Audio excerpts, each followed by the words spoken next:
କୁହାଯାଏ ଜୀବନ ମରଣ ସବୁ ଈଶ୍ୱରଙ୍କ ଦ୍ୱାରା ପ୍ରଥମରୁ ସ୍ଥିର ହୋଇଥାଏ। ଗରୁଡ଼ଙ୍କ ପୁରାଣରୁ ଆପଣ ପାପ ପୁଣ୍ୟ ପୁନର୍ଜନ୍ମ ସହିତ ନୀତି ନିୟମ ସମ୍ପର୍କରେ ଜାଣିପାରିବେ।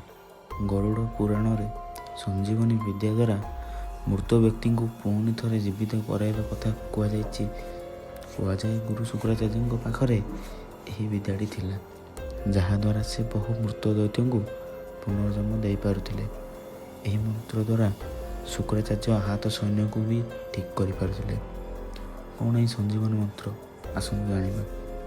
ଗରୁଡ଼ ପୁରାଣରେ ସଞ୍ଜୀବନୀ ବିଦ୍ୟା ଦ୍ୱାରା ଜଡ଼ିତ ମନ୍ତ୍ରକୁ ନେଇ କୁହାଯାଇଛି, ଏହି ମନ୍ତ୍ରରେ ମୃତ ବ୍ୟକ୍ତିଙ୍କୁ ଜୀବିତ କରାଯାଇ ପାରୁଥିଲା। ହେଲେ ମନ୍ତ୍ରକୁ ସିଦ୍ଧ କରିବା ଜରୁରୀ ହୋଇଥାଏ। ସିଦ୍ଧ କରିବା ପରେ ଯଦି ଏହି ମନ୍ତ୍ରକୁ ମୃତ ବ୍ୟକ୍ତିଙ୍କ କାନରେ କୁହାଯାଏ, ତେବେ ତାଙ୍କର ପ୍ରାଣ ପୁଣି ଫେରି ଆସିପାରେ। ପୁରାଣରେ କୁହାଯାଇଛି ଯେ ମନ୍ତ୍ର ସିଦ୍ଧ ପରେ ଦଶାଂଶ ଯଜ୍ଞ ଓ ବ୍ରାହ୍ମଣ ଭୋଜନ କରିବା ଜରୁରୀ ହୋଇଥାଏ। ଏହି ସଞ୍ଜୀବନୀ ମନ୍ତ୍ରଟି ହେଉଛି ୟକ୍ଷୀ ଓମ୍ ଓମ୍ ସ୍ୱାହା। ଏହି ମନ୍ତ୍ର ଦ୍ୱାରା ଟଳିପାରେ ମୃତ୍ୟୁ।